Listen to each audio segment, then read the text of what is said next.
नमस्कार, आप देख रहे हैं आई इंडिया और मैं हूं उदय चौहान। हमारे साथ मौजूद हैं वरिष्ठ पत्रकार और साहित्यकार ज्ञान प्रकाश सिंह प्रतीक। हम एक बार फिर हाजिर हैं आपके सामने आई इंडिया का खास प्रोग्राम रंदा लेकर। इस प्रोग्राम में हम आपको दिखाते हैं देश दुनिया की घटनाक्रम पर व्यंग्यात्मक लहजे में की गई टिप्पणियाँ, जो होती तो सच हैं लेकिन व्यंग्य की शैली में कही जाती हैं। तो सबसे पहले हम इसकी शुरुआत करेंगे राजनाथ सिंह के एक भाषण से, जिसमें उन्होंने हाल ही में कहा था कि पिथौरागढ़ में रक्षा मंत्री राजनाथ सिंह ने कहा कि उत्तराखंड में 4 धामों की तरह बनना चाहिए 5वां सैन्य धाम। इस पर रंदा क्या टिप्पणी करता है? रक्षा मंत्री ठाकुर साहब, जब 5वां सैन्य धाम बन जाए तो 6वां रंदा धाम भी बनवा दीजिए, ताकि रंदा झूठी व लफाजी भरी घोषणा करने वाले व देश में नफरत हिंसा का वातावरण सृजित करने वाले नेताओं व अन्य देश विरोधी ताकतों के ऊपर चल सके। रंदा का मानना है, जहां भी देश की राष्ट्रभक्त सैनिक होते हैं वह 5वां धाम तो क्या मिट्टी का कड़कड़ पावन धाम बन जाता है। किसी कवि ने पुष्प की अभिलाषा नामक कविता में उनके सम्मान में लिखा है, मुझे तोड़ लेना बनमाली, उस पथ पर तुम देना फेंक, मातृभूमि पर प्राण चढ़ाने जिस पथ जाए वीर अनेक। बिल्कुल, ये आपने बहुत ही सधी हुई बात कही है। इसके बाद दूसरी घटना है सीतापुर जिले की। सीतापुर जिले के 4 भाजपा विधायकों का कट सकता है टिकट। इस पर रंदा का क्या कहना है?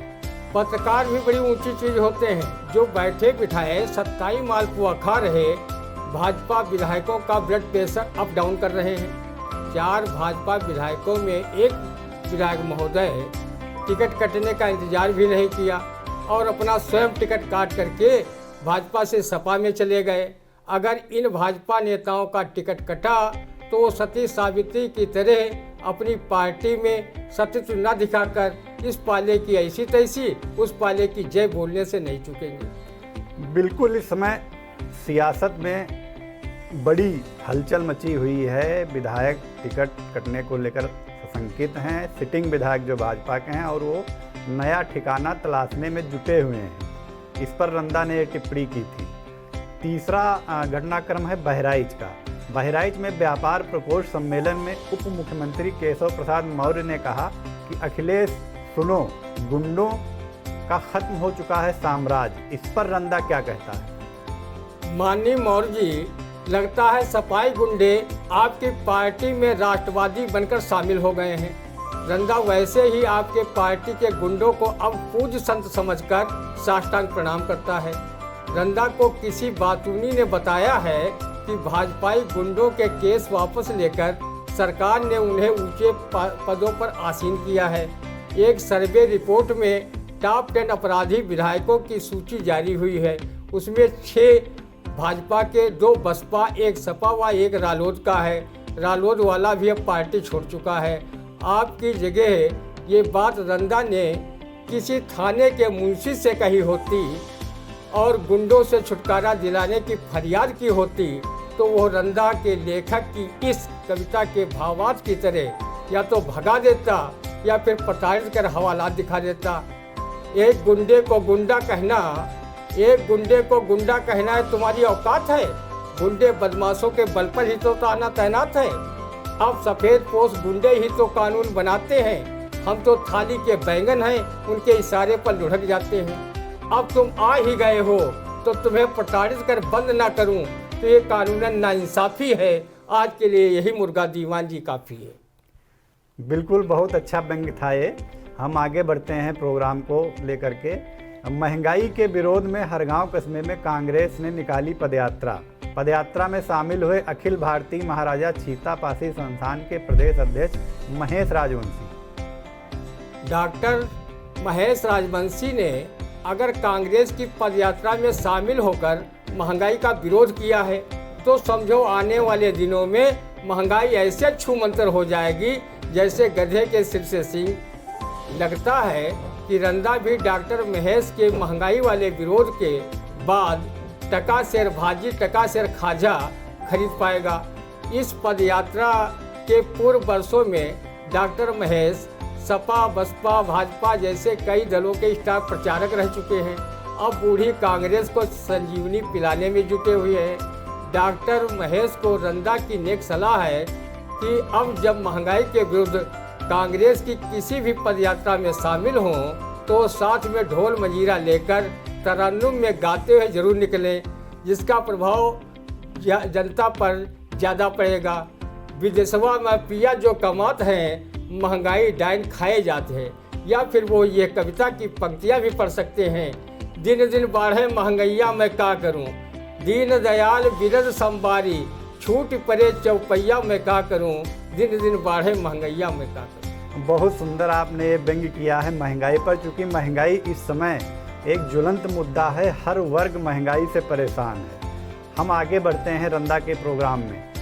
जनवादी जनक्रांति महारैली में सपा प्रमुख अखिलेश ने कहा, भाजपा करती है सिर्फ नफरत की राजनीति। इस पर रंदा क्या कहता है? तो अखिलेश जी, आपको प्रेम की राजनीति करने से किसने रोका है? आप करिए प्रेम की राजनीति, क्योंकि कवियों ने कहा है प्रेम जगत में सार और कुछ सार नहीं है। अगर उन्हें समझा पाओ जो नफरत की राजनीति करते हैं, तो उनको फिल्म जानी मेरा नाम का गाना ये ठुमका लगाकर कमर मचका कर ये सुनाओ, शायद वो नफरत की राजनीति करना छोड़ दें। नफरत करने वालों के सीने में प्यार भर दूं, मैं वो दीवाना हूँ जो पत्थर को मोम कर दूं। रंदा का मानना है कि नफरत को हमेशा नफरत से नहीं जीता जा सकता, नफरत को प्यार और सद्भाव से ही जीता जा सकता है। इसलिए रंदा की सलाह है कि आप उसकी तरह इस दोहे का अनुसरण करें। पराए बाप की कसम, फायदा अवश्य होगा। जो ताको काटे बोए, ताए बोए तो फूल, वाको तो वो फूल हैं, तोको तो वो फूल हैं, वाको है त्रिशूल। रंदा के लिए अगला घटनाक्रम, 2 हत्याओं में 3 को कारावास। कोर्ट ने सीतापुर जिले के मानपुर तंबौर इलाके में हुई वारदातों में सुनाया फैसला। इस पे रंदा का क्या कहना है? रंदा कोर्ट द्वारा दी गई कातिलों की सजा का तहे दिल से स्वागत करता है। रंदा हमेशा बुरे व गैर कानूनी कार्यों से दूर रहता है। उसे मालूम है कि बुरे कार्य का नतीजा भी बुरा होता है। लोग कहते हैं कर बुरा तो हो बुरा। रंदा इस सीख को मानकर कभी कुमार्ग पर नहीं चलता। बुरे काम का बुरा नतीजा ना मानो तो कर देखो, जिसने किया है उसने पाया, जाकर उसका घर। बिल्कुल सही बात है कही आपने, बुरे काम का हमेशा नतीजा बुरा ही होता है। अगला सवाल ये है, लखनऊ किसान महापंचायत में प्रवक्ता टिकैत ने कहा कि पीएम सहज जैसी मीठी बातें करते हैं तो शक होता है। इस पर रंदा क्या टिप्पणी करता है? तो क्या पीएम आपका शक दूर करने के लिए बात करने से पूर्व 1-2 दर्जन काशीपुरी मिर्चा खाकर या करेला का जूस पीकर कड़वी बात करें, जिससे आपके जहन से शक का कीड़ा कुलबुलाना बंद कर दे। जब पीएम 3 कृषि कानून लाए, आप लोगों को गाजीपुर बॉर्डर सहित अन्य बॉर्डरों पर बैठना पड़ा। 700 आंदोलनकारी किसान राम को प्यारे हो गए। तब कहीं जाकर पीएम के मुंह से मिठास वाले शब्दों से ये कानून वापसी की घोषणा हुई।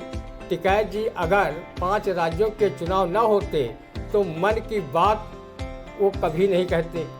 वैसे दुनिया में हर मर्ज का इलाज संभव है, लेकिन टिकैत जी शक का इलाज अभी तक कोई भी पैथी या दवा कंपनी नहीं बना पाई, जिससे पीएम के संबंध में उपजे आपके मन की शक का इलाज किया जा सके। बिल्कुल दुरुस्त कहा रंदा ने।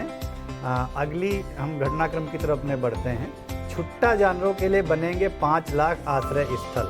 इस पर रंदा की टिप्पणी क्या है? 5 लाख में से एक आश्रय स्थल रंदा के लिए भी बनवा देना, क्योंकि रंदा पशुओं की हीन दशा देखकर अपने आप को भी छुट्टा जानवर मानने लगा है। आश्रय स्थल बनवाने के साथ साथ उन्हें किसानों की फसल चट करने या पॉलीथीन खाने के लिए न छोड़ने का भी प्रबंध कर देते, तो रंदा आश्रय स्थल बनवाने वाली सरकार व उसके खाऊ कमाऊ जिम्मेदार प्रशासन को भी दिल से मुबारकबाद देता। अगला घटनाक्रम गोरखपुर का है। गोरखपुर में भाजपा के राष्ट्रीय अध्यक्ष जेपी नड्डा ने कहा कि हमें सरदार पटेल, महात्मा गांधी पसंद तो विपक्ष को पाक जिन्ना। इस पे रंदा क्या टिप्पणी करेगा? आदरणीय नड्डा जी, आपको आज़ादी के नायक वह कांग्रेस के कर्णधार रहे सरदार पटेल महात्मा गांधी आज पसंद हैं, तो कहीं आने वाले समय में आपको व आपकी पार्टी को कांग्रेस पार्टी ही न पसंद आ जाए। महाराष्ट्र में कट्टर हिंदुत्व वाली शिवसेना की तरह वैसे भाजपा को कांग्रेस के नेता एमपी एमएलए बहुत पसंद हैं, तभी तो वो किसी राज्य में सत्ता में आने के लिए इनके नेताओं व विधायकों को तोड़कर भाजपाई मशीन में धोकर सत्ता सुख भोगते हैं। आपके कथनानुसार इतना कह सकता हूँ कि विपक्ष से ज़्यादा आपके नेता जब तक चुनाव में जिन्ना व पाक की माला न जपें तब तक वोट बैंक बढ़ने पर उन्हें विश्वास ही नहीं होता। नड्डा जी, आपकी पार्टी को जिन्ना से इतनी एलर्जी है तो फिर आपके तत्कालीन राष्ट्रीय अध्यक्ष लाल कृष्ण आडवाणी पाकिस्तान जाकर जिन्ना की मजार पर क्यों जार बेजार रोए थे? जिन्ना से आखिर उनका रिश्ता ही क्या था? तत्कालीन प्रधानमंत्री माननीय स्वर्गीय अटल जी बस यात्रा लेकर लाहौर क्यों गए थे? 56 इंची सीना वाले पीएम मोदी नवाज शरीफ की मेहमान नवाजी बिना प्रोटोकॉल के कैसे करने गए थे? ये पाकिस्तान के प्रति उनका प्रेम था या कोई विशेष देश हित में कूटनीति? ये तो वही बता सकते। बिल्कुल सही रंदा ने दुरुस्त फरमाया, क्योंकि आज देखने में भी आ रहा है कि विधानसभा चुनाव को लेकर जो यूपी में सियासत तेज हो रही है, उस सियासत में सिर्फ आरोप प्रत्यारोप, जातीयता, धर्म ही हावी है और जो जनता से जुड़े मुद्दे हैं वो गायब हैं। ना विपक्ष मुद्दों को उठा रहा है, ना सत्ता पक्ष को मुद्दों और समस्याओं से कोई लेना देना है। चलिए फिलहाल हम आगे बढ़ते हैं। अपने जन्मदिन पर सपा संरक्षक मुलायम सिंह यादव ने कहा कि हर गरीब का जन्मदिन मनने लगे, यही है हसरत। इस पर रंदा क्या कहेगा?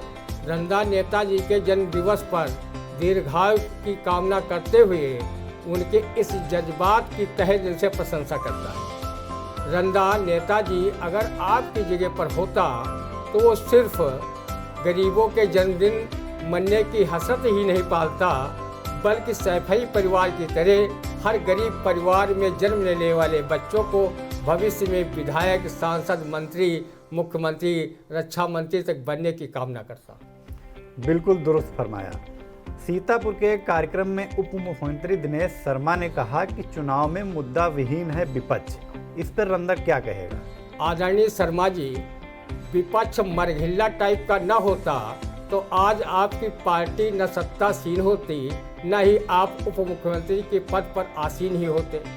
शर्मा जी, चुनाव में वोट विपक्ष नहीं जनता देती है। विपक्ष भले मुद्दा विहीन हो पर जनता मुद्दा विहीन नहीं है, क्योंकि उसे 70 रुपये किलो वाला सरसों तेल 210 रुपये में खरीदना पड़ रहा है। गैस सिलेंडर 1000 में तथा खाद लेने वाले किसानों को डीएपी के जगह डंडे खाने पड़ रहे हैं। जिनके परिवारों की मौत ऑक्सीजन की कमी से कोरोना काल में हो गई, रोजी रोजगार छिन गए, पढ़ाई चौपट हो गई, नौकरियां जाती रहीं, क्या इसे चुनाव में वोट देने के समय वो भूल पाए? तो ये था हमारा आज का खास कार्यक्रम रंदा।